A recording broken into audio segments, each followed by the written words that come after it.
What's going on, 49er faithful, 49er fam, 49er gang? This is your boy Niner Gang Podcast back in the building. So definitely hit that like button, hit that subscribe button, turn on all them post notifications so I can keep you up to date on any and everything San Francisco 49ers. With that being said, let's get right on into it, man. Y'all seen the title. Y'all know how I feel, okay? There's some question marks with the young man that has been running our organization. And I've been sitting here trying my best to find myself someone who could help me understand, because I don't, and I'm very frustrated. But I have found that person. I have found that man. Y'all all know who he is. It is literally nothing but Niners. That is the show.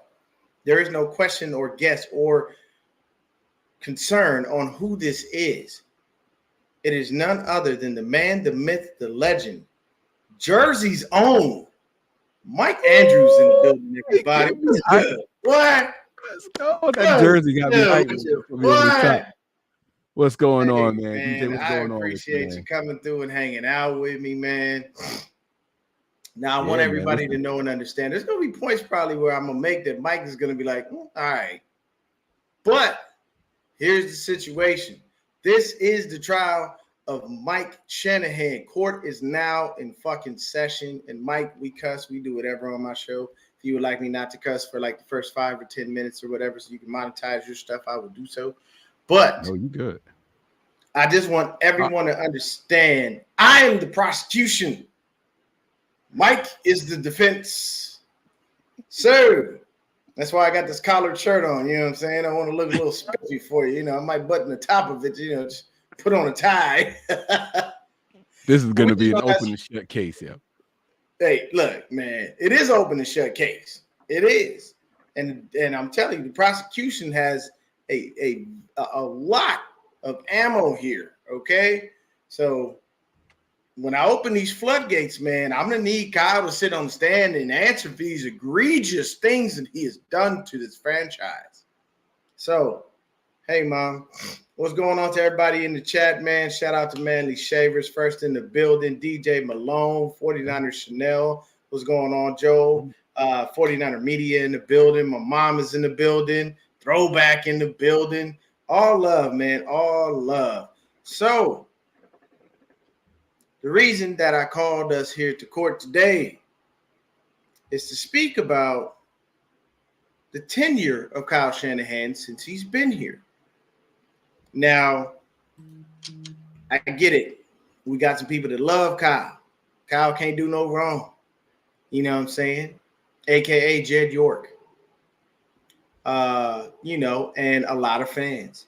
And the one thing that I will start off by saying is I did get a lot of flack for my opinions of Mr. Shanahan. And, I've had people tell me go be a fan of another team, then you're not really a faithful, all of those things. Here's the difference between me and you. And I'm going to throw Mike in this boat with me. Mike, how many Super Bowls of ours did you watch? Because I only got to see 4. I was just born when the first one happened, right after it. Do you mean watch live? Yeah. Just one. And I didn't even appreciate it. I didn't even appreciate the last one. I didn't even appreciate it. So let me see. I got to watch all 4. I appreciated it that much when I was there. So here's the thing. Are you older than me? I'm 42. You are older than me. Wow. Yeah. Wow. Yeah. You look good, young man. All right. Hey, all right. Look, come on now, Mike. Black don't crack, baby. You know the rules. All right, man. Okay. Yeah. So basically, for me, it's a situation of I was able to see 4. So in my mind, I'm conditioned for greatness. I'm conditioned for winning. And I'm conditioned for the consistency of that happening. Eddie DeBartolo did that to me. I don't know what y'all want me to do. Okay, that's how I've been conditioned. In today's society, there's so many things that are just acceptable that people don't look beyond it. You know what I'm saying?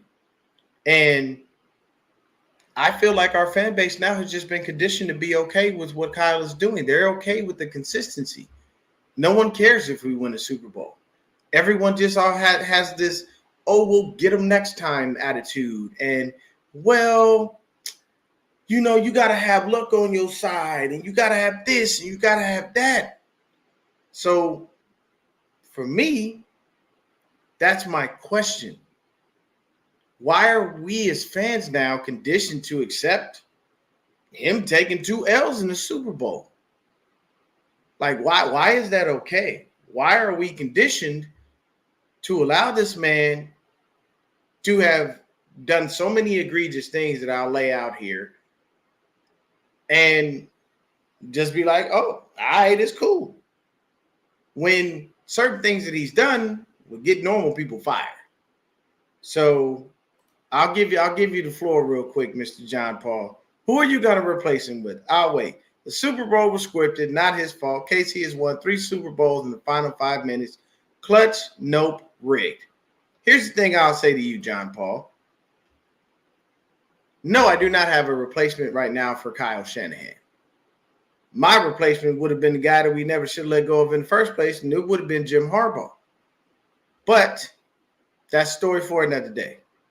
Either way, my situation is, are we going to sit here year in and year out and watch this man continually fail us in the biggest game of the year and continually call it conspiracy, continually call it scripted, and not make that man take responsibility for his own actions?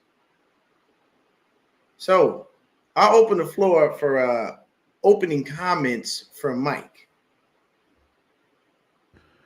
I don't think that there's anything wrong with having high standards for your favorite football team. In fact, I applaud it. And Jed York alluded to as much when he fired the man you mentioned in Jim Harbaugh. Okay. But Jed York just this offseason was asked a very direct question by Grant Cohn. You said that you don't hang NFC championship banners. What's happened to your standard? And Jed had a very good response, in my opinion, to that. He said, hey, look, I was young and experienced and immature, and I've grown since then. He said, and I can't say a Super Bowl appearance is a failure of a season. He said, because there was a time where it seemed like to the world, it's better to not make the playoffs than to lose a Super Bowl. And the truth is, that's not real. That's not real. He said, I felt that way. I don't feel that way anymore. Jed York is going through something where he's maturing and trying to go through the process the right way. This is going to be his first year as an owner. Let me be clear. He's been a CEO before. He was not the owner. This is going to be this upcoming season, this active season is his first season as the owner of the San Francisco 49ers. Now, with all that being said, no one wants to lose a Super Bowl. But the truth is there can only be one winner. There can only be one winner. Does that mean that your coach doesn't have what it takes? Does that mean that your coach isn't enough to get over the hump? Well, that remains to be seen. So today, as I defend Coach Kyle Shanahan, we're going to really dive into the numbers. We're going to really dive into the expectations, and we're really going to take a look at the standard that is now this current San Francisco 49ers. I give it back to you.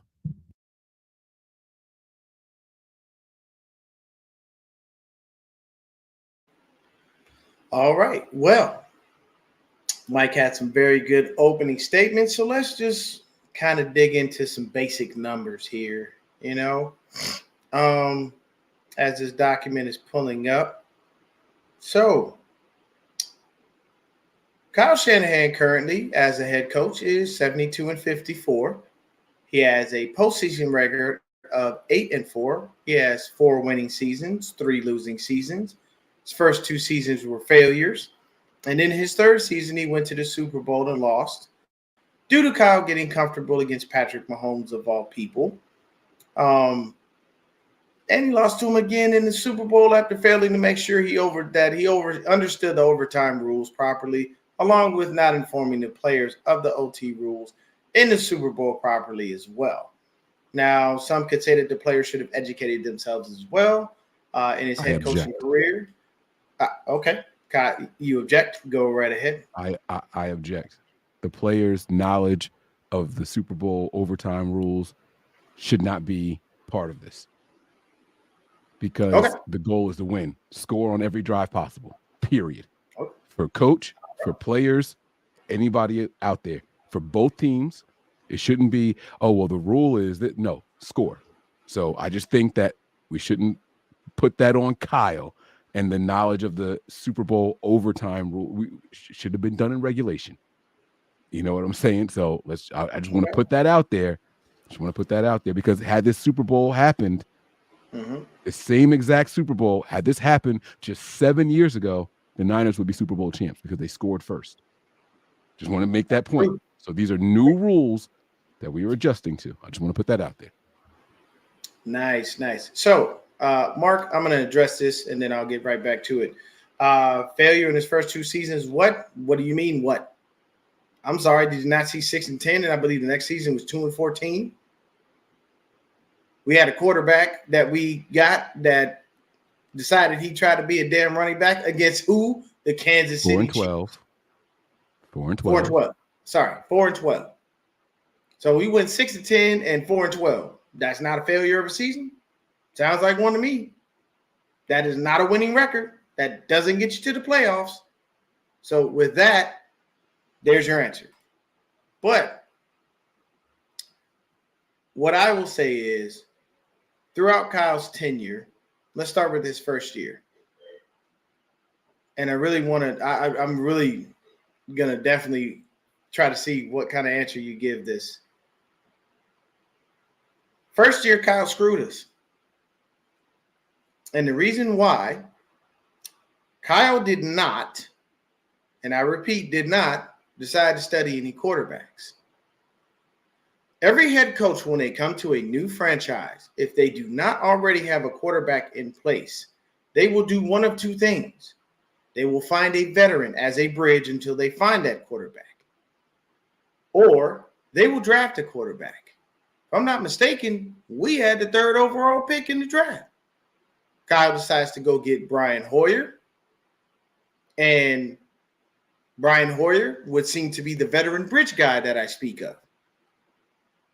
But all that offseason and all throughout the season, there was talks of one Kirk Cousins, who's been robbing the NFL for years. Let's just keep it a buck.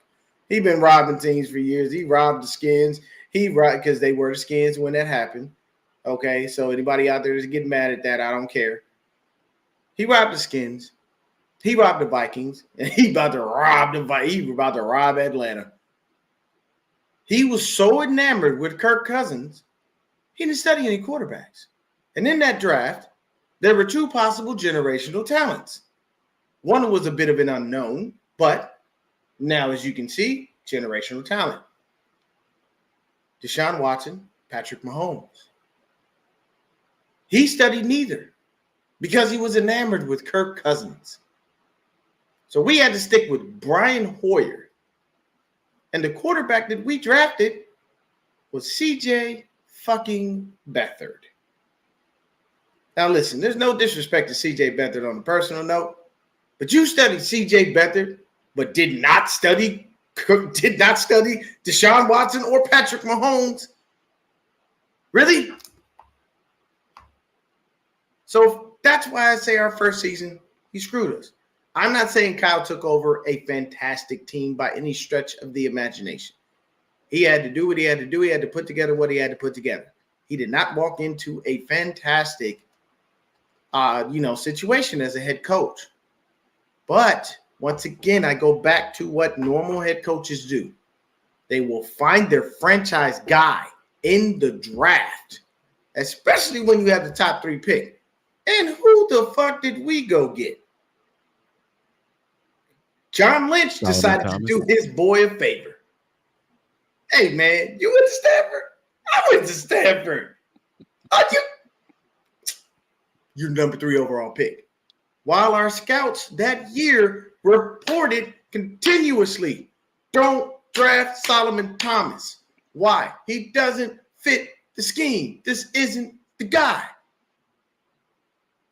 It did it anyway. So we have a top 3 pick and an opportunity to get a quarterback to lead us into the future. Kyle passes. And they do what they've done with the majority of our first round picks, draft a defensive lineman, and none of these guys have worked out. So for me, I feel like that screws us. And okay, first of all, I don't care what Kirk Cousins did, Mark. At the end of the day, he ain't winning no damn Super Bowl. That man barely got one playoff win. So I don't want that.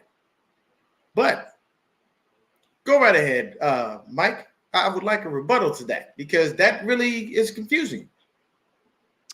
Okay, so I would like the record to reflect. We had the 2nd overall pick. Oh, we traded back so that way the Bears could draft Mitchell Trubisky. We acquired more picks, some valuable picks, and then we went on to get Solomon Thomas. Now, you talk about generational talent. Mm-hmm. And yes, Patrick Mahomes was available. Patrick Mahomes, his first year as a rookie, didn't play. He played towards the end of it, but it wasn't his team. Second year, yes, he did go out there, had an MVP type season. But where do they finish that season? Who? The Chiefs? Yeah. Mm-hmm. I do not know. They didn't win a Super Bowl. No, and then they had following it down. Right. So now hear me out. Kyle Shanahan passed on a quarterback. Had he drafted Patrick Mahomes, it wasn't until Patrick Mahomes' 3rd season in the NFL that team made it to the Super Bowl. How do I know? Because they played against our San Francisco 49ers and they won. Well, what did Kyle Shanahan do in his 3rd season? That, you guessed it, made it to the Super Bowl. Now, albeit a loss due to the quarterback position, and let me be clear, but still in the 3rd season, made it to the Super Bowl. I think that's a wash. I can't hold that against Kyle Shanahan. Now, we also don't know who was responsible for drafting said players, but I can't fault the guy for not coming into a situation and immediately tying himself to a rookie. We see what's happening right now with the New York Jets. Robert Saleh said, oh, no, this guy ain't it. We got to go get Aaron Rodgers, right? Not everyone is fortunate enough to get a quarterback in their first season of a head coach and then just go on to destiny. Too many times we've seen you got a quarterback now, that's your guy, you're tied to him. I'm not completely mad at Kyle for not going that route. I don't want to be tied to somebody who is an unknown. Let me take my hat at a rookie. Let me find a proven NFL guy. And at the time, the Jimmy Garoppolo pick, let's be honest, it looked pretty good. He came in at the end of that season. All 6 of those wins in that first year came from Jimmy Garoppolo. It looked like the right choice at that time. 5 came from Jimmy. 1 came from CJ. Oh, I apologize. Good correction. So I can't necessarily fault him because when Jimmy came in, it looked like the right choice. In the next season, it looked like we were going to start on fire, and then Jimmy got hurt. No quarterback, no wins. That's not a Kyle Shanahan only type of rule. That is an NFL thing. That is just the way it goes. You don't have a starting quarterback in there, you're probably not going to win a lot of games. So then you go to the 3rd year, you got your quarterback and he's healthy the whole time. And where do you end up? In the Super Bowl. I think it's a push. Now, could we have done more? Could we have looked for a better quarterback? We could have. And the rumors were immediately after the Super Bowl, guys, we need another quarterback because Jimmy is not it. So he identified a problem and he began to address said problem. I don't know what more you want him to do in that situation alone. Do you disagree? I agree that he identified the problem. I don't agree that he addressed it. The reason I don't agree that he addressed it is because there was no fix. So if we're going to talk about the fix that Kyle had, we'll fast forward a little bit and we'll come back around to some of the other things. Fix was supposed to be Trey Lance. We traded all those picks. Kyle did something that gets most head coaches fired. We traded 3 first-round picks for a young man Kyle had no interest in at all and did not want. And anyone that tries to tell me different, I have plenty of facts to back up my shit. You only have speculation. I will openly state that. Here's the thing, and it was said in the chat right now. Kyle don't mess with black quarterbacks. Now, Callie made a comment that Josh Dobbs is black. You're right, Callie. Josh Dobbs is black. That don't mean he got to get on the field. We all know this to be true. And I've proven it one too many times, so I'm not going to go into that and jump on my soapbox of why I have to keep explaining to y'all that Kyle likes his quarterbacks Caucasian. It's that simple. That's what he likes. That's his preference. I never once ever in my life said that Kyle Shanahan is racist and he does not like black people. Never did I say that. And I will never state that because that is not who he is. I said the man got a preference at quarterback and it's black. I got a preference in women and it's Latin. Excuse the fuck out of me. That's what I like. You don't like it, kiss my ass. There was one time I didn't have a preference. I loved it all. Okay? Didn't matter what it was. Okay? She could have been from Mars. Then I was game. That was back in my younger years in high school now. But what I'm saying is, now here's the problem, Callie. You can't say that the quarterback couldn't play because he never got a damn chance. Let me remind everyone of the situation with Trey Lance. 3 first-round picks traded. After a couple years, you basically just said, fuck it, Brock Purdy is better. We're going with that guy. And you told the owner blatantly to his face, well, that last pick in the draft, better than everybody else we got in the building. Most owners would have looked at you and said, I don't give a fuck how great he is. You better make that first pick work. Better figure it out. Don't give me that shit, Callie. Don't give me that shit. He didn't get a fucking chance. I don't want to hear it. Can I interject? By all means. Let me take you back to the 2017 draft where we got Solomon Thomas. There was another first-round pick that same year. Linebacker by the name of Reuben Foster. Failure. Oh, hear me out, though. Hear me out. At the time, and at 31, was he not the best talent available by every scout's measures? You talked about the scouts. The scouts are the ones who said, don't get Solomon Thomas. Those same scouts are the ones that said, Reuben Foster's the best player available, and we need a linebacker. Patrick Willis, gone. Bowman on his way out. Yeah. Right? Okay, so let's keep something in mind here. I don't want to fault my client, Kyle Shanahan, for trusting his team of scouts, for trusting the people in position to do exactly what they were doing. Hey, who's the best player? Same thing can be said for Trey Lance. You said so yourself. Kyle wasn't in on Trey. Somebody was. A lot of people in the building obviously were. So Kyle said, "Hey, I'm gonna let y'all get him." Cool. I don't want a head coach in here that is overriding everything and everybody in the building. I think we can all agree, based off of things that you have said so far, Kyle is not that. Do you agree so far? I would agree with that, yes. Okay. So you go out, and the reason I brought up Reuben Foster is this. They brought Reuben Foster in to be the leader of that defense. They wanted to give him the green dot on the helmet. Yes. They wanted him to be Fred. Yes. Initially. And the fact of the matter is, throughout the practices and throughout all of training camp and throughout games, it became apparent to everybody in the building he didn't have it up here. True or false? True. That's why they went out and got Fred. Fred became the guy.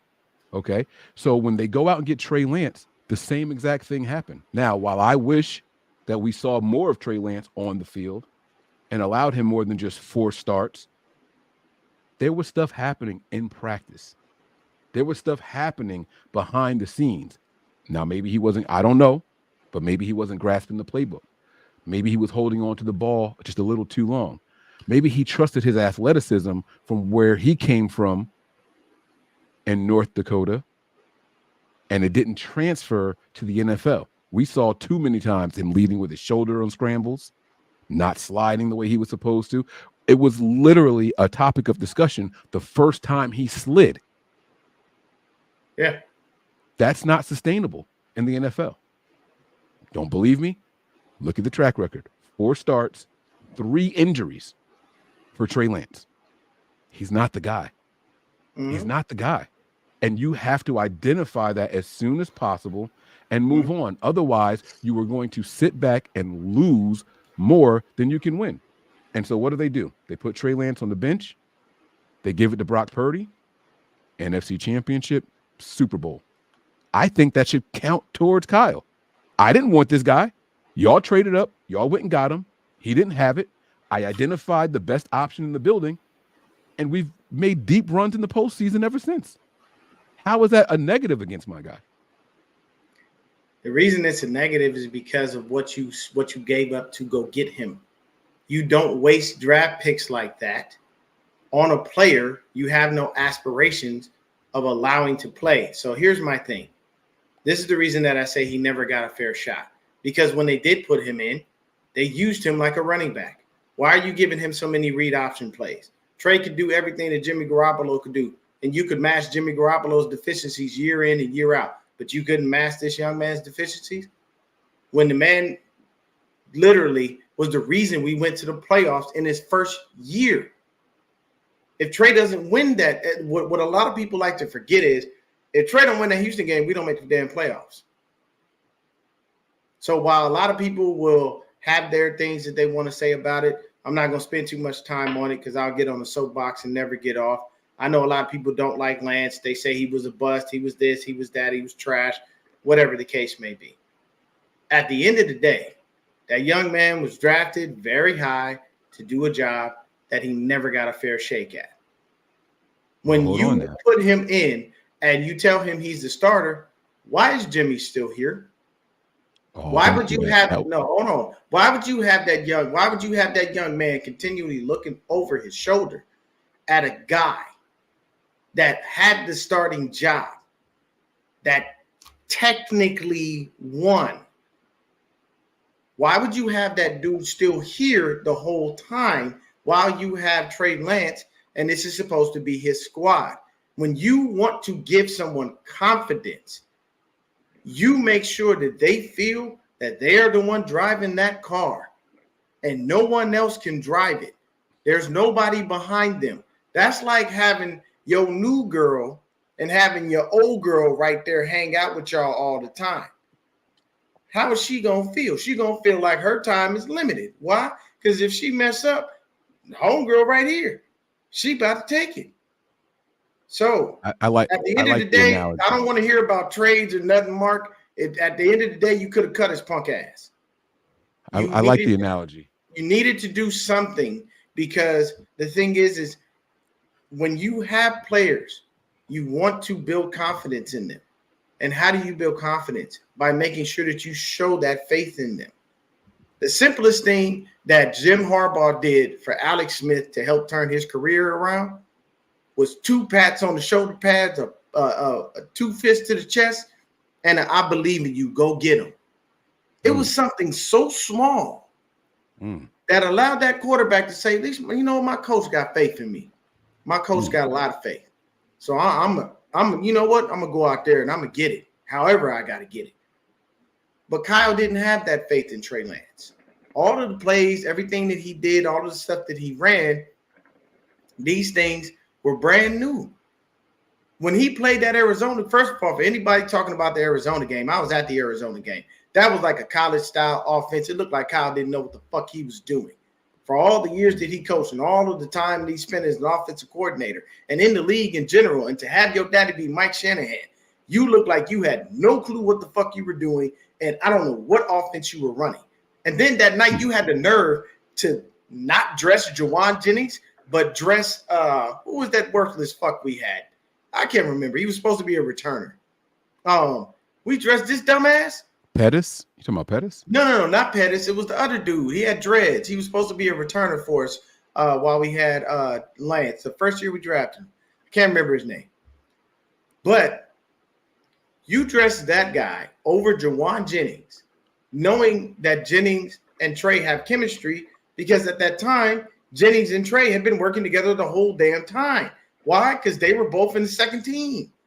So why on earth would you not give him, a weapon that he's familiar with, but then put him out there with somebody he's not? Because starters are starters.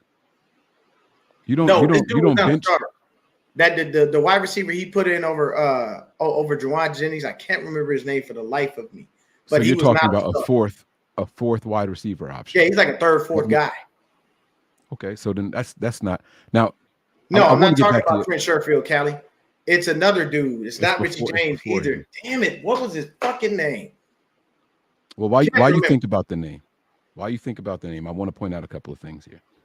You use the analogy of your why would you have a new girl and your old girl still hanging around, right? Mm-hmm. Dion, you're a licensed driver, is that correct? Yes. When's the last time you got into a car accident? Never. You got car insurance? Yes.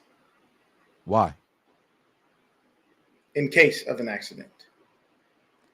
So we get Jimmy Garoppolo. His first year as a starter, he's out week 2. We trade up. We draft Trey Lance.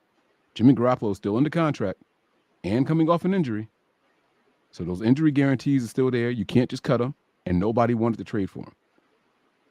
You keep Jimmy around for the same reason you have car insurance, just in case.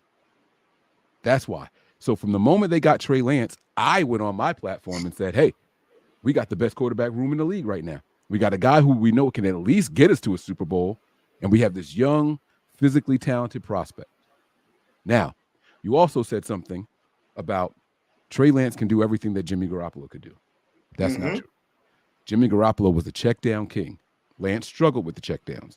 Lance shined in the intermediate and deep passes, not that short stuff. That's not what he was. His arm was too big for that. It was too raw. The timing routes he struggled with.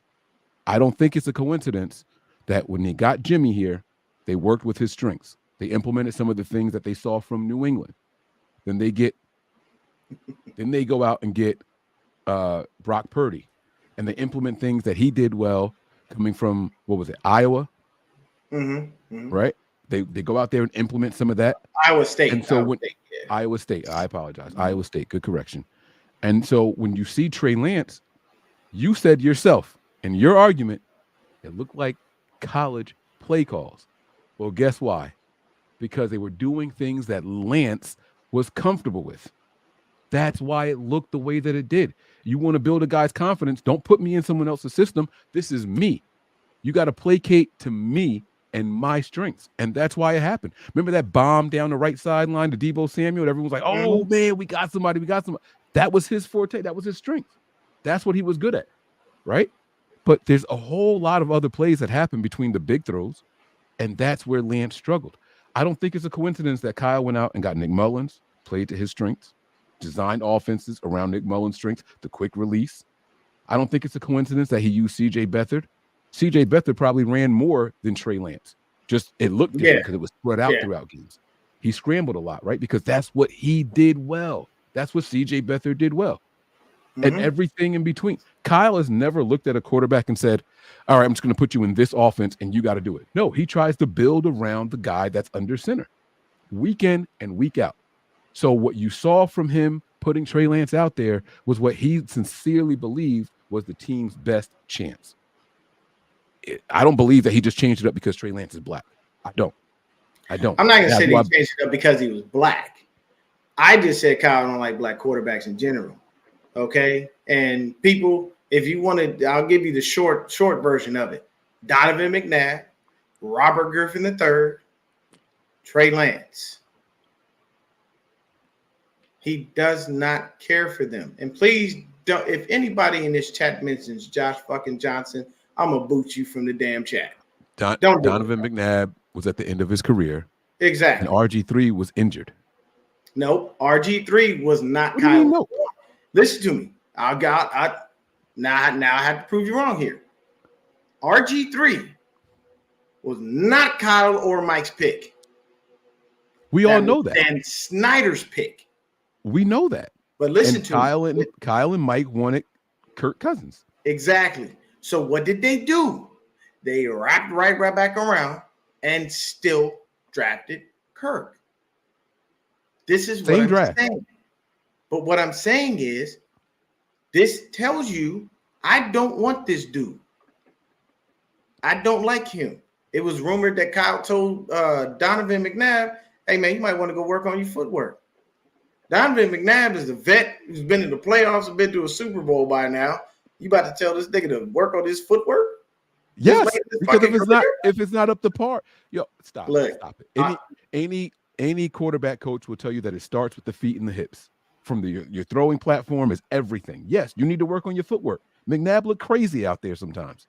He looked crazy out there. Even with Andy Reid, he looked crazy at times.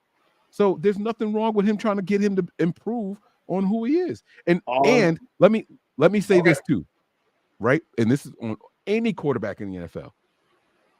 And you don't have to take my word for it. You can find any tape of Joe Montana, find any tape of Steve Young, Jeff Garcia. You are always looking over your shoulder. And if you can't handle that pressure, this ain't the position for you. You are literally playing in the most scrutinized position of all professional sports. You win, and you could have 6 interceptions. But if your team wins, they're going to credit you for that win. You can go out there and throw 4 touchdowns and no interceptions, and your defense just can't stop anybody. They're going to blame you for that loss. Yeah. So if you can't look over your shoulder, you can't handle the pressure. Bro, if you didn't have confidence that we believed in you or that we wanted you, when we drafted you while Jimmy was still on the roster, there's nothing else I can do to give you confidence. You got to put your nose in the books, study, and get better in this team system. That's what you got to do. And if you can't handle that, this ain't the position for you, bro. If you worried about, oh, well, why didn't y'all trade him? Why didn't y'all trade? Because there's no need to trade him. And you're right. If we don't win that game in Houston, the Niners don't get that playoff spot. They don't make that playoff push. However, there was somebody else in that team that won a lot of games that year, and it wasn't Trey Lance. It wasn't Trey. It was that insurance policy. It was that insurance policy that held us over. You total your car, you're gonna need that check for $40,000, so you can go out and get something else. Jimmy Garoppolo was the most expensive insurance policy in the league at the time, and it worked out in favor of the Niners. We didn't win the Super Bowl, but it worked out. We got the postseason, NFC Championship, Super Bowl. It worked out in favor of the 49ers. That's all I'm saying. We can't fault them for, hey, we got you here, and now you want me to fire you can't be the only quarterback in the quarterback room. And right now, I don't like the way the quarterback room is built. Right now, we got a Mr. Irrelevant, we got a Brandon Allen, and a guy with no eyebrows in Joshua Dobbs. We had the black powder as our third or backup quarterback. Yeah, right pretty much. That's what he looks like. I don't like the quarterback room. No. If something were to happen to Purdy, I'm not even never mind. I ain't even gonna get on Purdy because that's not what this is about. I'm not going to do that. However, I will say that the Niners should be still looking to improve the depth in that quarterback room just in case. Just in case. Josh Johnson wasn't it. He was never it. He's a career journeyman. Him and what they call my man Clipboard Jesus, Charlie Whitehead, what was his name? The guy was a backup, Whitehurst, a backup forever in the NFL. Him and Josh Johnson competed to see who could play for the most teams in the NFL as a backup quarterback. And Fitzpatrick, Fitzmagic, that's what they called him, right? Just career backups come in here from time to time, play a game or two. They have like a little moment and then they disappear. Right. That's it. The quarterback room was weak from the moment we got rid of Jimmy Garoppolo. Let me explain something to you, Callie. Dobbs ain't winning shit around this bitch. Dobbs is not. No. I ain't got no faith. Okay, maybe 1 or 2 games, but anything beyond that, I do not have faith in Joshua Dobbs. Okay, he is too. I ain't seen enough. Now listen to me. When I state what I'm stating, I'm not stating that I think the Trey Lance was great. I honestly just don't think he had a fair shake. I feel like when he got injured in that second game, it was like, yo, I understand it's a read option play. At the end of the day, for me, from my standpoint, from my point of view, I don't think that Kyle cares for African-American quarterbacks. You can have your opinion. I'm going to have mine. We're going to agree to disagree on that, strictly based on the fact that y'all feel y'all way, I feel mine. At the end of the day, Donovan McNabb, RG3, Trey Lance, all three of these dudes, Kyle wasn't really fucking with none of them. And you just have to deal with that. Like, at the end of the day, you wasted 3 first-round picks on a quarterback and then traded this nigga for what, a 4th or a 5th? And our owner's okay with this? Bro, you get fired in other places for shit like this. Who should have been fired? Kyle? I've seen plenty of head coaches that get fired for less. And this dude traded 3 first-round picks and then just basically looked at the kid and was like, well, didn't work out. Last guy's probably playing you, so you can get the fuck on. And our owner was just like, that's right, Kyle. You tell him. That to me is bullshit. Oh, okay. I don't care what nobody says.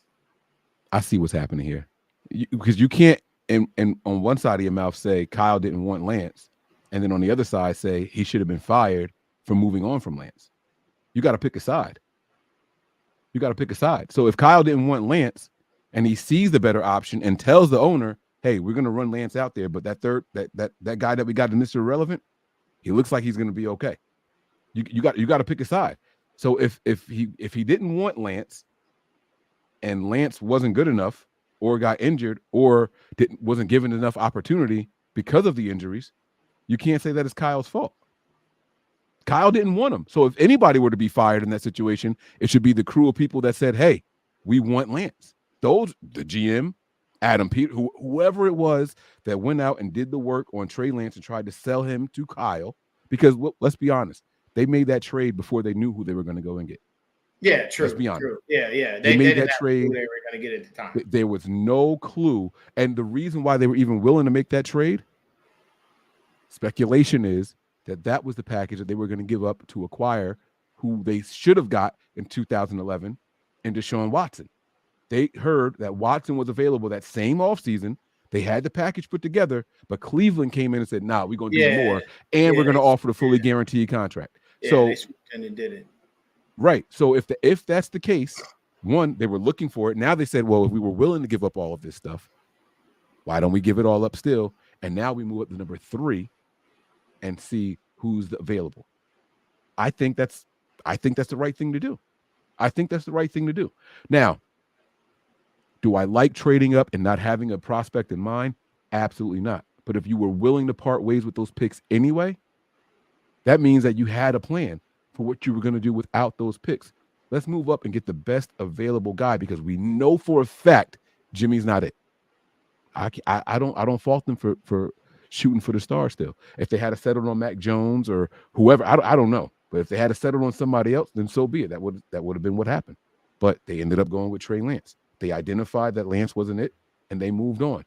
Fire somebody? Cool. Buy John Lynch. Buy Adam Peters. Buy North Dakota area scout. Whoever it was that did it, that's who should have been fired. But you can't fire the head coach who had a contingency plan in place in case that 3rd overall pick didn't work. That's not the person to fire in that scenario. Okay. That's a good argument. I'll give you that much. So with that being said, we'll move forward. Kyle Shanahan, don't you ever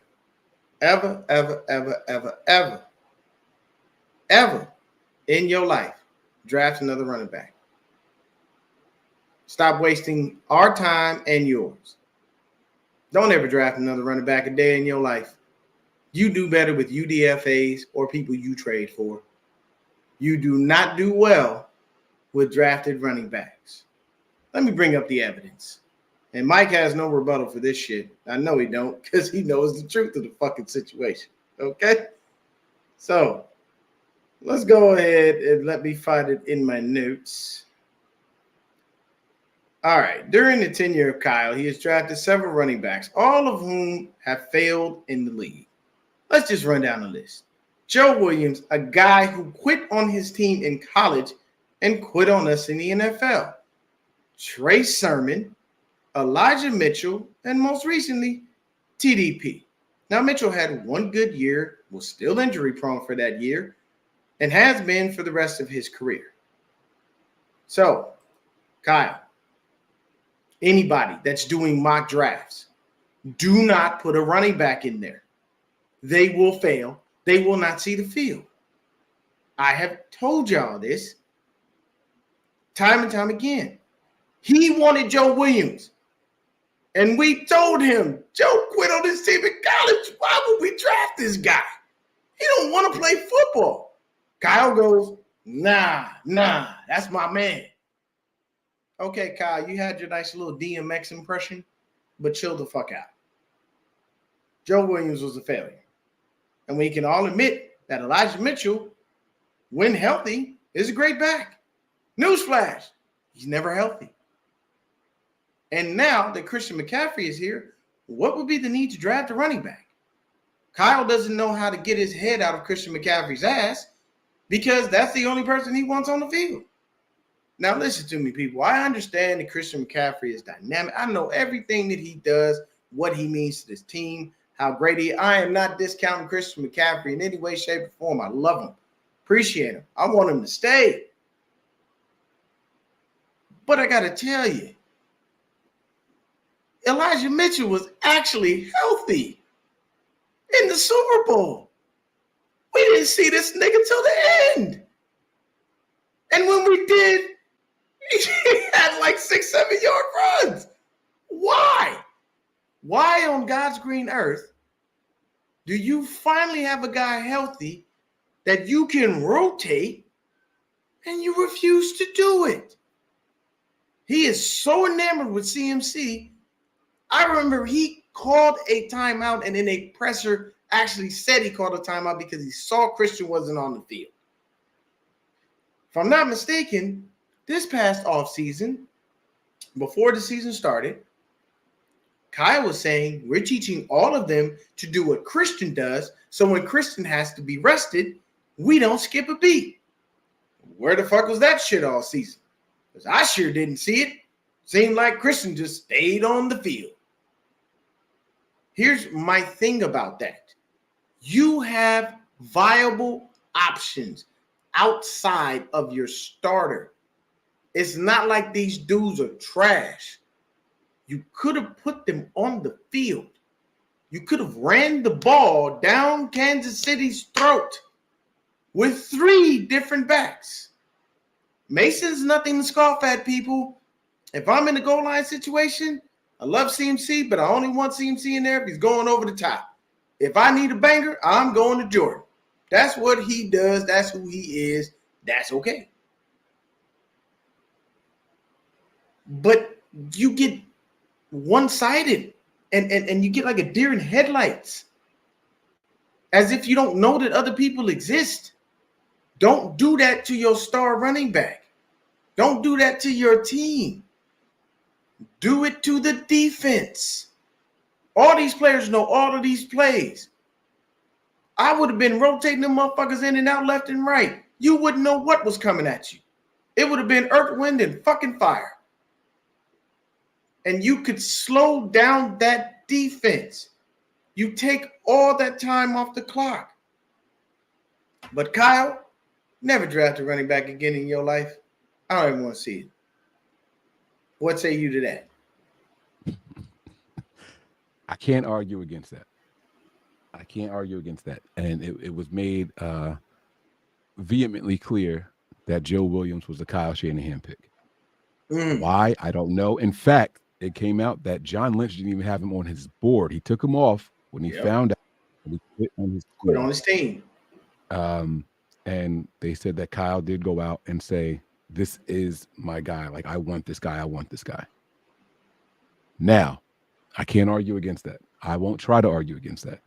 What I will try to argue against is rotating Christian McCaffrey. What? All that we gave up to get this guy, his salary, and his production. I want y'all to know something.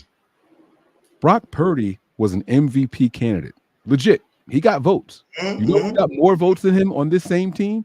Who finished 3rd in votes? Christian McCaffrey. I'm not rotating an MVP candidate. Period. If Why? he's tired, he tap his helmet. Cool. Come on out. If he's tired, come on out. If he's telling me I'm not tired, I'm good. Go be that MVP candidate. Go Why? be that. Why wouldn't you rotate your guys? Why wouldn't you make a defense confused on what's coming at them? They know what Christian brings. They know confused. that. Why not confuse them with different players? They don't know what Elijah brings. They don't know what Jordan brings. You know why? Because they don't ever see their ass on the fucking field. Why not mix that up? You confuse the defense. All that.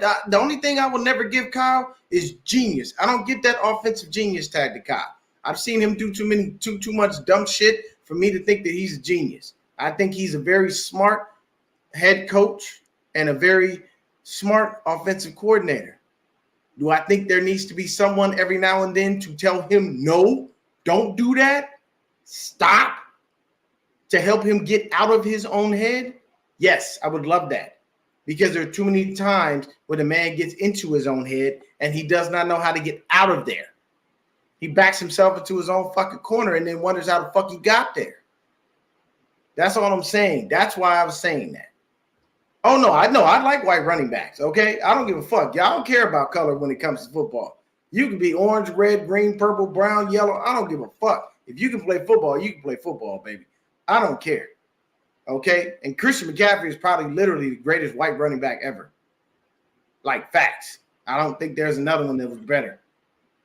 Honestly, if you think about it, look in the annals of history, name a running back that was better than Christian McCaffrey that was Caucasian. I don't know too many. I think the only other running back I can think of in the time that I watched football that was anywhere near worth anything that was white, and he was technically a fullback, was Mike Allstott. And that was just because he was trucking motherfuckers left and right. But honestly, if you look at the game, it's simple. You got to do it. You have a top 10 running back all time, and y'all want to rotate him with somebody who can't catch out the backfield. Because part of what makes Christian McCaffrey so dynamic. I'm just saying, just let them do the running plays.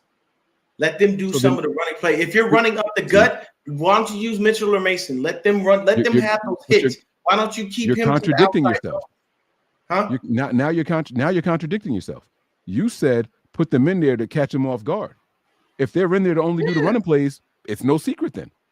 So now you're showing your hand. Oh, here comes Elijah Mitchell. Stack the box. Here comes Mason. Stack the box.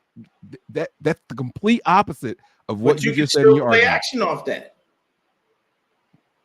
But if they keep thinking that that's coming, boom. Now go ahead and hit you with play action. Yeah, you think Elijah got the ball? No, he don't. Now I'm throwing the ball. What play action is going to work more with Christian McCaffrey or any other running back on the 49ers roster? Stop it. You don't. Okay, you got me on that one. You got me. You don't. Like, I mean, I'm just saying, like, I do think that we should have run the ball more in the Super Bowl, especially in that second half, especially in that fourth quarter. The two most important drives, we went 3 and out, and Christian McCaffrey didn't get a touch. I'm with you on run the ball more. Yeah. He was on the field. Why aren't you using him? They couldn't stop him. Other than that opening drive when he fumbled, he was unstoppable. And even that drive, he looked really, really good. But I'm not going to sit here and try to say Elijah Mitchell and Jordan Mason and T. I'm not going to do all that. Now, I will say that Kyle should probably not have his pick of running backs. It's probably best to have a crop of guys here and then analyze what you see and go off of that. I don't think that maybe he analyzes the running back position the best way. I will give you that. So I'll go back because we're going to go back to the first Super Bowl. Okay. 2019. Here's the argument against Kyle Shanahan for this. In that playoff year of 2019, what did Patrick Mahomes consistently do? Kept getting his ass handed to him in the first half. Every playoff game. Teams thought they had him. You know what he found a way to do? Turn it around. Our head coach said this out of his own mouth. I'm not making this up. You don't believe me? Go look it up. Kyle, why did you not try to go for it before the first half ended? What happened? We were comfortable with our lead. You were comfortable against Patrick Mahomes, who other teams throughout the whole goddamn playoffs got comfortable against just like you did and wound up taking an L. And what happens to you, Mr. Shanahan? You wind up taking an L. On top of that, we came off the NFC Championship game where Raheem Mostert ran all over the goddamn Packers. He single-handedly won that game by his fucking self. But we start to put the ball in the hands of Jimmy Garoppolo in the biggest game of the fucking year? What kind of shit is this? So somebody please explain to me how you fail against the biggest game of your life. You were fortunate to make it within your first 4 years. A lot of head coaches can't say that. But why would you get that comfortable against a guy who had been getting his ass whooped the whole playoffs and finding a way to win? You don't get comfortable against a guy like that. You fight tooth and nail for every point you can get, whether it's a field goal or a touchdown. Either point. But explain to me why this is not Kyle Shanahan's fault for getting comfortable. Oh, damn, this is one thing I was hoping you didn't bring up. Mm-hmm. To this day, that Mr. Andrews did say he did not want me to bring this up. yeah.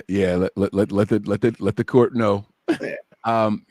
To this day, and nothing but Niners have been around since 2017, since the draft. That was when we started. Our anniversary just passed recently.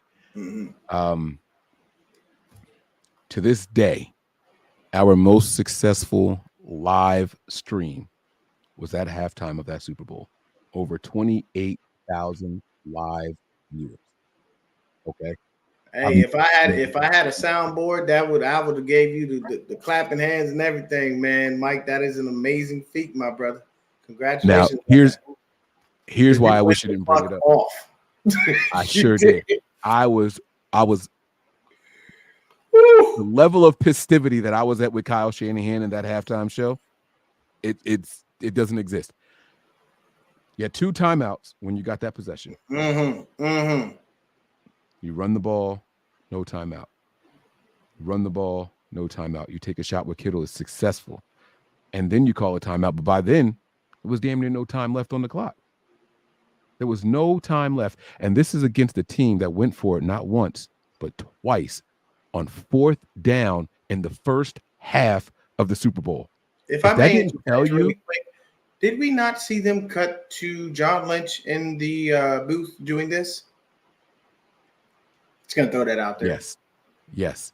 And so if that didn't tell you everything you needed to know in that moment, the Chiefs are not going to lay down.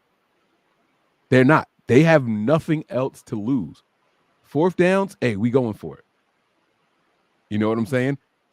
And you don't want to call, you want to go to the locker room with timeouts? What? You just going to concede because you had a 3-point lead or something like that? It was 10. I don't care. They were down 20-something against the Texans that same postseason. I don't care. I went in there. I went on that show, and oh my God, I never yelled so much. I was outside in the rain smoking a cigar. To me, that Super Bowl was over in that moment. To me, I felt like we conceded. I felt like we folded. We said, oh man, nope, it's not enough. Now, with that said, you did say, why would you put the ball in the hands of Jimmy Garoppolo in the biggest game in the biggest moment? Yeah. I will say this, and you can take it for what it's worth. This is the only response that I have. If Jimmy didn't overthrow him, who knows what could have happened? He had Sanders. Sanders had his guy beat. The kill shot was dialed up. I don't know if I can fault the coach the offensive coordinator, the play caller. I don't know if I can fault him for the lack of execution by the players. The play was right there. We all saw it. Yeah, We all saw it. yeah. And it didn't fall. I don't know. Again, identify the problem. Hey, this offense is doing this well. That defense is susceptible to this. Let's attack this on this play. He fired the kill shot, but Jimmy just didn't make it. He didn't make the throw. Now, that doesn't change what happened in that first half. It doesn't change the way we went into halftime at all. That is definitely the fault of my client. We take that on the chin here. But he put them in position to make plays and to score more points, but the team just could not execute. Okay. Now, let's fast forward to a couple months ago, something we'd like to forget. Don't know why on God's green earth you went away from the run. Don't know why on God's green earth. A lot of y'all in this chat and a lot of y'all watching. Y'all gonna blame my brother Steve Wilkes. Let me explain something to you people. If there's one thing Steve Wilkes didn't do, it was fail in the Super Bowl. He did not. Your defense gave you opportunity after opportunity after opportunity. They did their fucking job. Your offense could not execute. You went away from the run. You made Brock Purdy pass happy. If there's one thing that I've learned about Kyle, when his quarterbacks throw for at least 20 to 25 times, majority of the time, they win. You know why? Because we're heavier on the run. You know why? Because we run a stretch zone scheme. That's the premise of the offense. Use the run, set up the pass. This is what we do. Now, I'm not in any way, shape, or form saying I don't like Brock Purdy because I love Brock Purdy. I appreciate what he has done for this franchise. Thank you so much for blessing us with Brock Purdy, God. We really appreciate you. I love the fact that he's an evangelist when he gets up there. He doesn't denounce God like a lot of people. He actually says, like, without God, nothing is possible. I can appreciate that about Brock. Brock dispelled a lot of rumors. A lot of y'all out there said Brock can't throw the ball deep. Shut you up on that one, did he? A lot of y'all said Brock couldn't do a lot of shit that he did. He shut up a lot of people. And a lot of people in the media still don't want to get him his fucking credit, which to me is still, I don't get that. I don't think I ever will. They said he couldn't run. They said he couldn't scramble. Please. The knocks on Brock Purdy are ridiculous. But for me, what I'm saying is, a lot of people are saying Steve Wilkes. Maybe I was watching a different Super Bowl than other people. But what I saw was a defense that gave our offense every opportunity to do what they did. And the offense wasn't able to make it work. Now, the offensive play caller has to take responsibility. He's the one calling the plays. On top of that, the only thing I will say that I feel was very, very rigged in that Super Bowl was the fact that these motherfuckers were flagged the most in the league for holding on their offensive line. Yet in this Super Bowl, they didn't get one flag for holding. I don't know. That's suspect to me. But then again, we got the same punk-ass refs to come in here and fuck us like they did before. Key is not to leave it in the refs' hands. The key is to be better. I don't want to hear shit about, oh, it just didn't bounce our way, and we need luck, and we need this, and we need that. At the end of the day, we needed our players to go out there and execute on offense, and they did not. And because they did not, now we are literally 0-3 in our last Super Bowls. Kyle's responsible for 2. Jim Harbaugh is responsible for the other L. I don't know if he can win the big one. I don't know if Kyle is the guy to get us over the hump. Now, I know everyone will continually bombard me with who are you going to replace him with. But at the end of the day, 2 failures against the same dude, I don't want to go back to the Super Bowl again against Kansas City Chiefs. Because I'm going to be an asshole and just bet on the Chiefs. Why not? They keep kicking our ass and Kyle keeps seeming to fail. So it's not, I don't know if it's a third time's a charm thing. I don't know what's going on with him, but your client continually is failing in the big game. Twice as the head coach, once as an offensive coordinator. What do you have to defend him here? I will give you this. If you woke up the day of the Super Bowl and said, Mike, at the end of regulation in the Super Bowl, the Chiefs are only going to have 19 points, I would have bet 4 mortgages on the 49ers to win that game. The 49ers were a team that averaged 28.9 points a game. Game. And you're going to tell me that we're going to hold the Chiefs to 19 in regulation? Mm-hmm. Oh, yeah. So there's no way we should be blaming Steve Wilks for anything. Anything. They did their job. Steve Wilks wasn't responsible for the fumble inside the red zone on the opening drive. Yeah. He had nothing to do with that. That was on the offensive side of the ball. Now, here's my rebuttal. The Chiefs had the number 2 scoring defense in the NFL. Only 17 points per game allowed. This was not the best version of the Chiefs that we saw offensively. Not even close. No. They were a shell of themselves. Nowhere.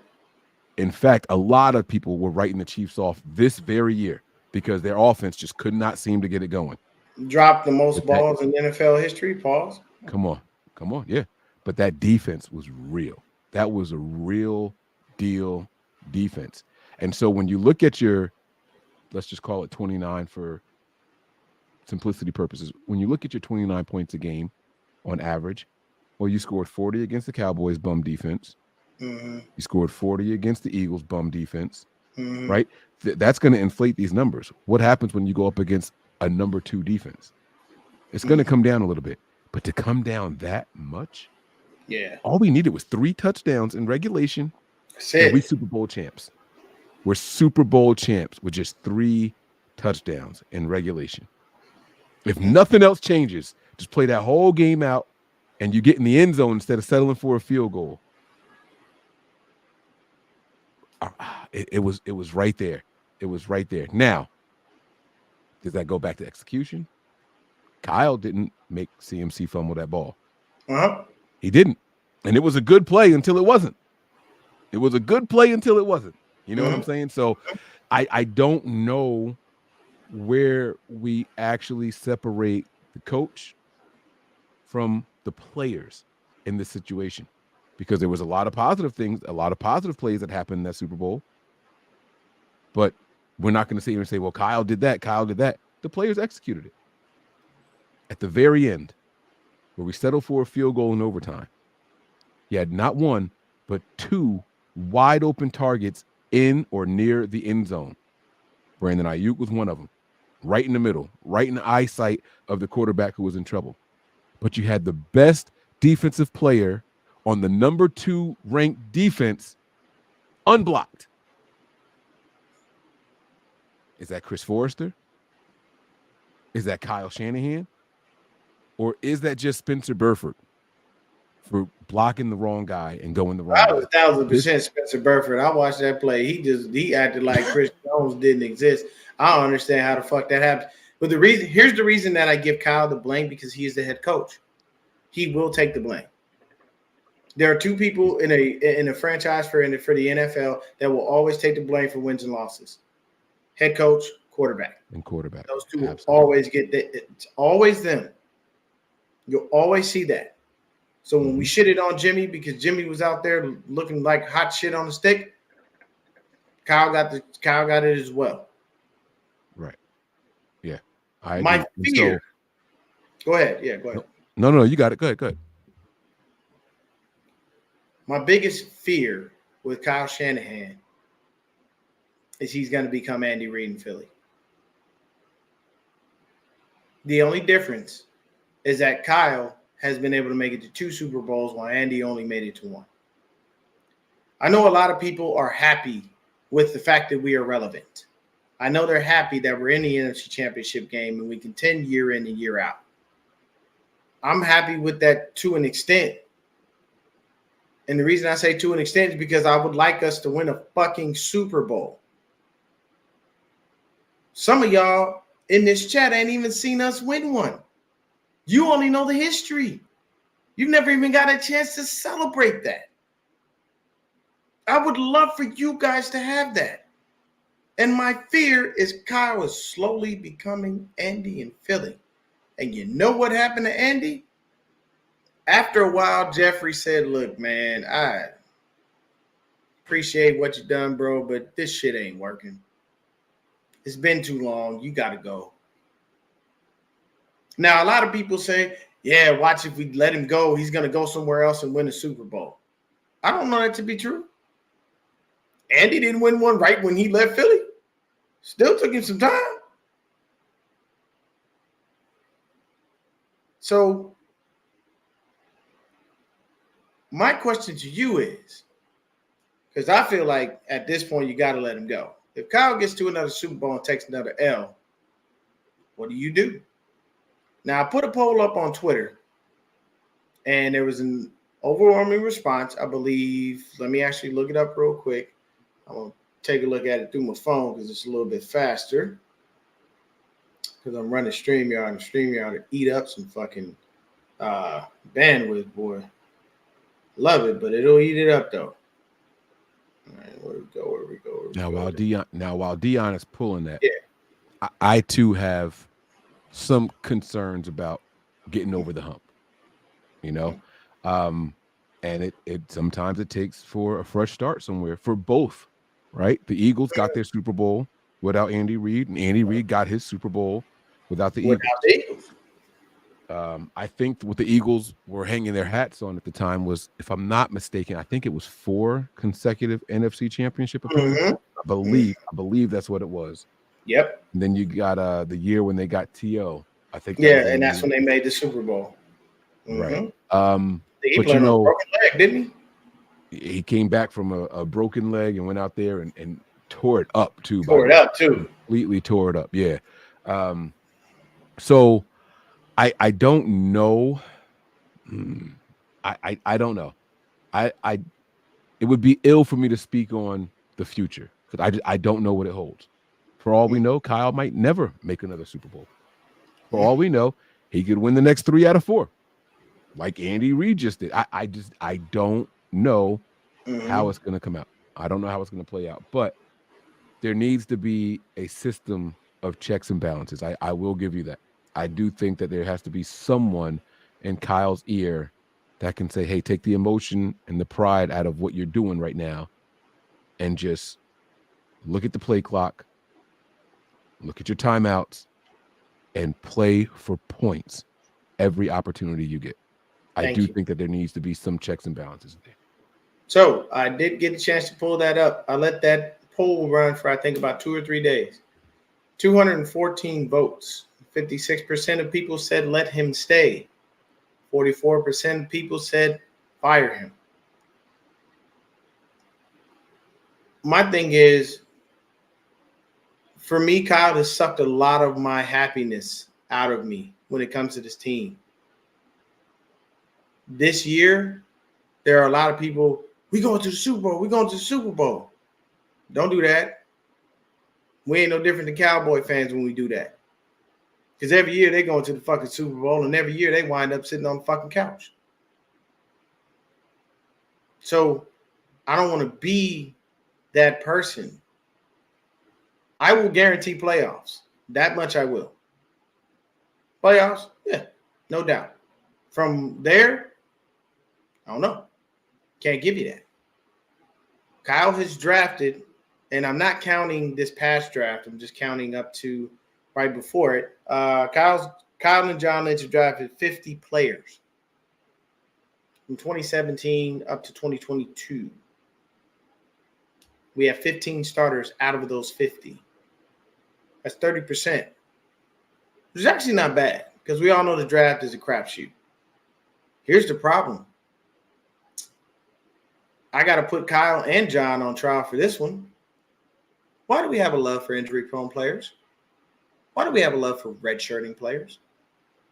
This doesn't make sense. Lots of guys have come on this team that have been failures. And we just keep them. We let them stay. Jalen Hurd, 3 years. Broke back Hurd. Nothing. Jerick McKinnon, the only time your ass showed up was in the COVID year. And we all love to forget that year, which when we had the most.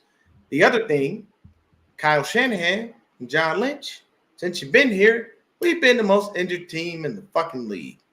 Or at a bare minimum in the top 5. I understand this is football and injuries happen, people. I don't know they happen that fucking often.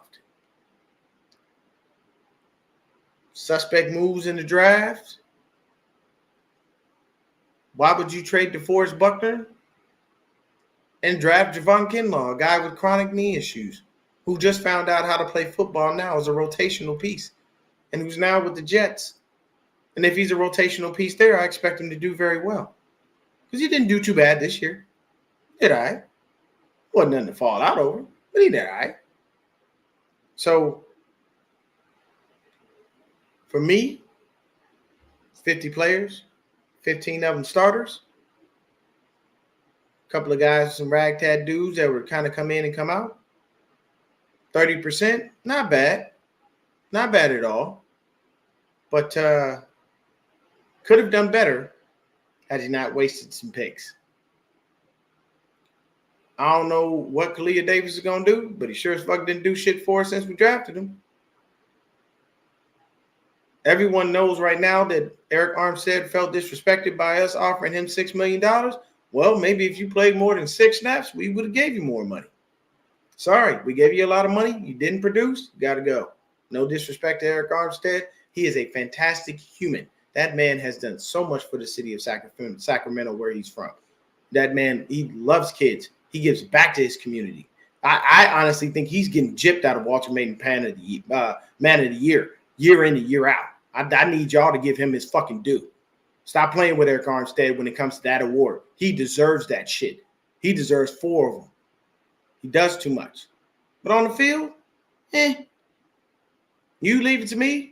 You could have ponied up the money to pay DeForest Buckner and let Eric Armstead walk, and you'd have been fine. You know why? Because DeForest Buckner, with not a single stitch of help around him, gave us 12 fucking sacks in a year. On his own. No help. But we opted for the dude who took the hometown discount a little bit. And I'm sorry, Jacksonville. You wasted your money. That's a lot of money. I do not think he's going to give you anywhere near what that contract is worth as far as his on-the-field stuff. Now, is he going to do a lot for the city of Duval? I do believe so. Those kids out there are going to love him. He is a gentle giant. But as far as on the field, I don't know. So there's some questionable things about the draft, with drafting a few injury-prone players, one of the redshirt people. What say you to that, Mike? It's a little weird. I think when you look at the draft as a whole, you step back and look at it. You look at the Trey Lance situation. What could we have done with those 3 first-round picks? What players could we have acquired? Now, albeit they would have been towards the end of the first round, but that's where we are now. They're still first-round picks. You still have 5th-year options, right? If you like redshirting guys, get a guy in here that you can get a 5th-year option on. You want more time with him, right? Yeah. I think that Niner fans pay a lot more attention to what Niners draft as opposed to other teams, because it turns out all teams draft injured players. All teams get guys that they liked but got injured during combine or got injured during a team workout and things like that, or got injured in their final season before declaring for the draft, and they get them and hope to stash them. In fact, you mentioned what's going on over there in Duval County, right? Trent Baalke is known. He's notorious. Yeah. You got a busted ACL. Hey, come on down. Right? That was Trent Yeah. Baalke's thing. Great right? with the voice too. Great with the voice. Love it.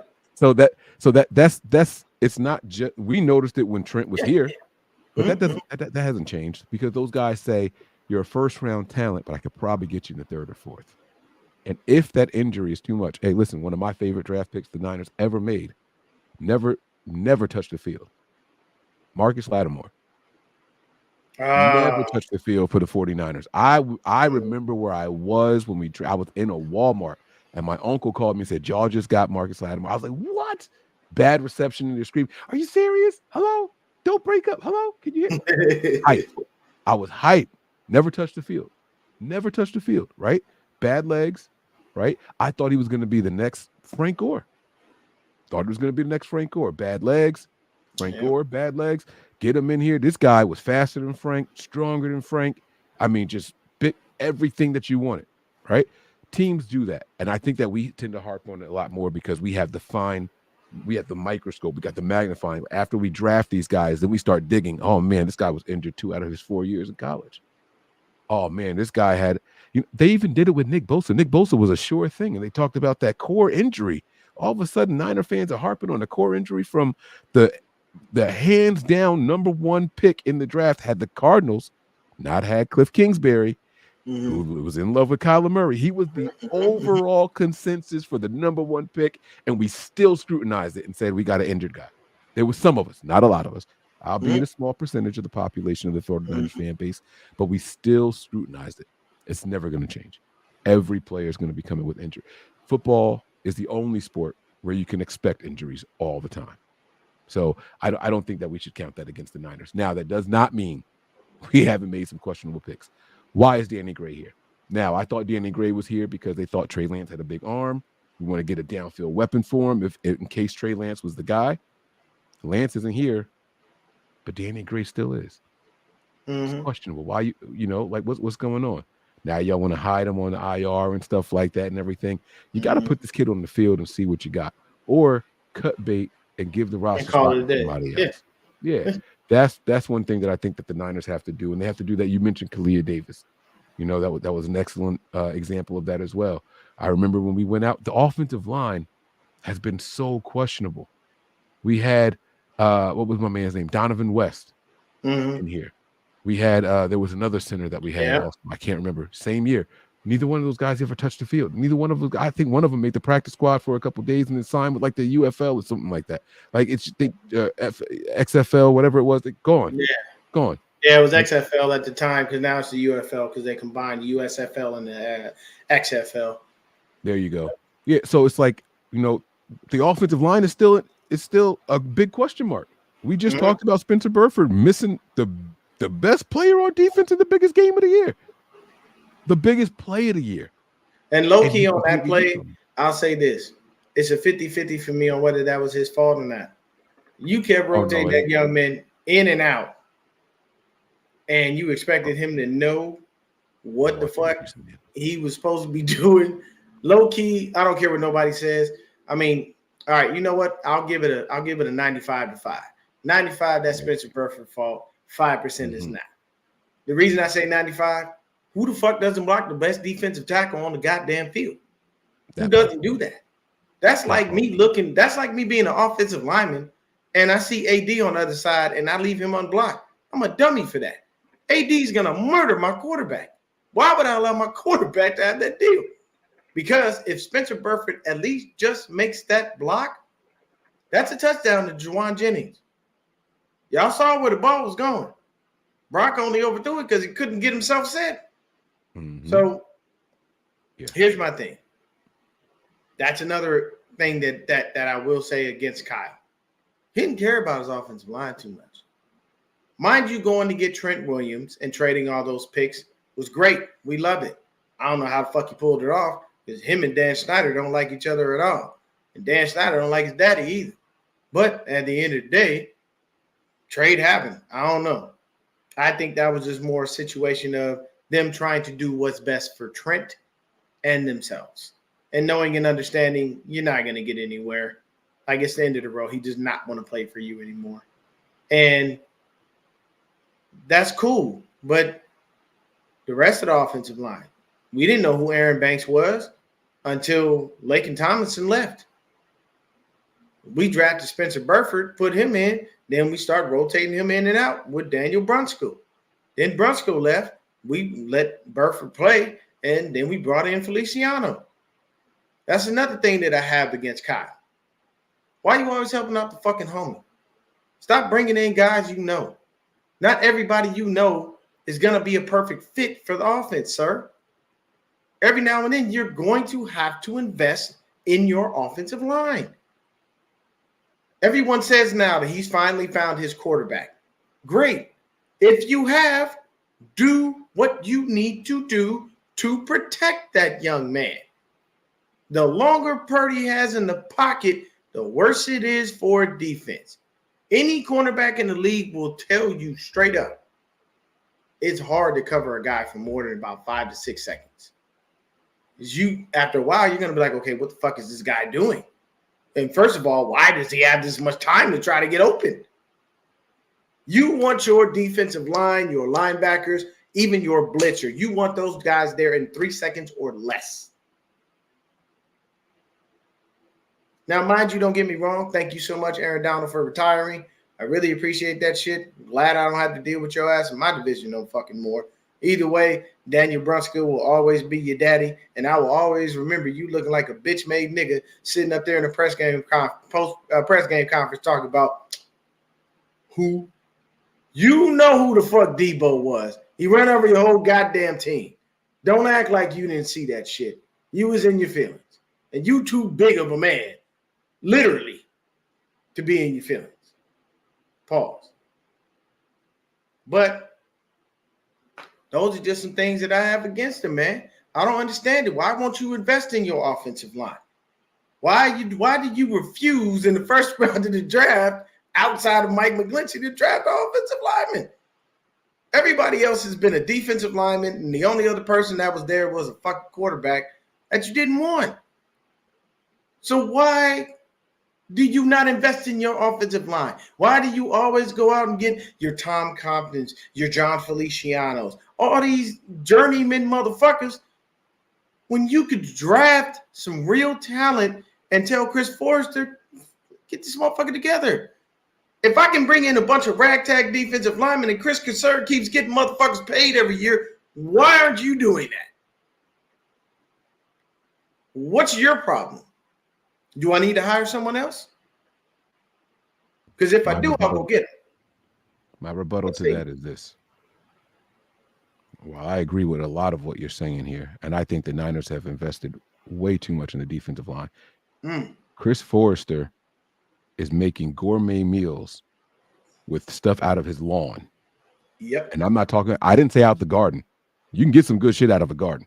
He's going out in his front lawn, getting grass, getting weeds, and is asked to perform at a crazy level. The offensive line is so important to the success of a team. The quarterback depends on the offensive line. The running back depends on the offensive line. The wide receivers depend on the quarterback, who depends on, you guessed it, the offensive line. However, if you look at a first-round pick for the 49ers, other than Brandon Ayuk and Trey Lance, it's a defensive lineman. You look at the highest paid free agent that they get every year, it's a defensive lineman. And you have the highest paid position coach in Chris Kosaric. If he's paid that much, he's supposed to be able to get more from less. Why aren't you giving Chris Forrester that same stuff? Give Chris Forrester a first-round pick, and not a guy that was a left tackle that you're moving to the right side. No, give him a real right tackle to play right tackle. Give him a guard to play guard. Yep. So I'm with you on that part. But is that scouting? Who's doing the draft? Who's pulling the trigger in the draft room? I think a lot of the beefs that you're talking about are over Kyle Shanahan's head. And that is my closing argument. I'm going to rest my case right there. Well, look, people, we have been at this for an hour and a half. I want to thank any and everybody from tuning in with us. I know a good chunk of y'all are from Nothing But Niners. So any of y'all that have seen me here, I really appreciate y'all tuning in and listening to me. You know what I'm saying, have a nice little back and forth debate with my good friend Mike. And if you are not subscribed to my channel, please like and subscribe. I appreciate anybody who does follow. I do not sit here and hate on Kyle Shanahan on a consistent basis like some people think that I do. I just expect greatness from my head coach, and that's what I want from him. I've always said I will get off Kyle's ass when he brings me a Super Bowl. I will leave him alone if he could just give me one. He has not been able to deliver for a variety of different reasons. But I will say this is my closing argument. I don't want Kyle to become Andy Reid in Philly. I don't want that. I want Kyle to get himself a Super Bowl. I want him to see what it feels like. Really quick before we get out of here, Mike, I want to get your thoughts on this. A lot of people were saying that we should go ahead and bring in Bill Belichick as our defensive coordinator. I told everybody that was a dumb idea. And you know why I said it was a dumb idea? Because if Kyle gets to a Super Bowl and blows another one, whose name are they going to call? They're going to call Bill. Bill has one thing. This is just like the debate between who's the GOAT, LeBron or MJ. Let me explain something to you. I go with MJ because MJ, number one, is my favorite player of all time. And at the same time, that man is 6-0 in his conference finals, and he would have been 8-0 had he not retired. But the one thing that I say that MJ has that LeBron didn't have and doesn't have, killer instinct. You have to want to choke the life out of your opponent. You have to have that Mamba mentality. And that's the key. If you don't have that, why are you doing what you're doing? So if you bring Bill in here, you're only opening the door for you to kick yourself in the ass because these fans are going to say that man has won 6, you have won 0. We need him at the helm because at least he knows how to finish, and you don't. What say you to that? I thought bringing Bill Belichick in here was a good idea based off of everything that you actually just said. He's got the experience. Maybe he could be the guy dropping some knowledge in Kyle's ear. Hey, you probably should be a little bit more aggressive here. Tom Brady was not ever going to look at a clock. Hey, we got 43 seconds in the rest of this half, and we got 2 timeouts. We could eat this up. We practiced a 2-minute drill, and a successful 2-minute drill can get you down the field in 1 minute. Tom Brady is never looking at 43 seconds and 2 timeouts and saying we should just go into halftime. No, that's never the mindset. That's never the mindset. So I thought bringing Bill in here would be perfect for Kyle. Learn from this guy. Learn from him. Now, if we get to the Super Bowl and end up winning with him here, with Belichick here, then it's like, okay, what'd you learn? Who'd you learn it from? Who was the real reason we did it? That could have created a little bit of a kerfuffle. That could have been all of a sudden like, oh boy, what's going to happen? Was it Kyle? Was it Bill? We only won because of Bill. I'd rather deal with those issues than have we 0-3. Yeah. Or well, 0-2 with Kyle, but you know what I'm saying? 0-3 is the franchise since the last Super Bowl win. I'd rather have those conversations because then I can say, I don't care. We won. Y'all want to argue about who's the credit? Credit everybody for that. I don't care. Right. I'd rather have those arguments than the whose fault is it we lost. I'd rather have the other way around. Well, hey, everybody, that has been the show. Thank y'all so much for tuning in. Hopefully y'all took away some good things from this debate, whether it be, Mike's side, my side, or hopefully it helps you understand all encompassing of what Kyle has done since he's been here. Once again, I don't want Kyle to lose. I'd love him to bring us a Super Bowl. And I think that Brock Purdy is the guy to finish the job for us. Mike, I appreciate you coming in and hanging out with your boy. Thank you so much for simultaneously streaming this on your platform. Everybody out there, continue to subscribe to Nothing But Niners. And anybody that hasn't subscribed to me, please do. I'm always here. I appreciate y'all. Thank y'all. And we out this joint. Peace.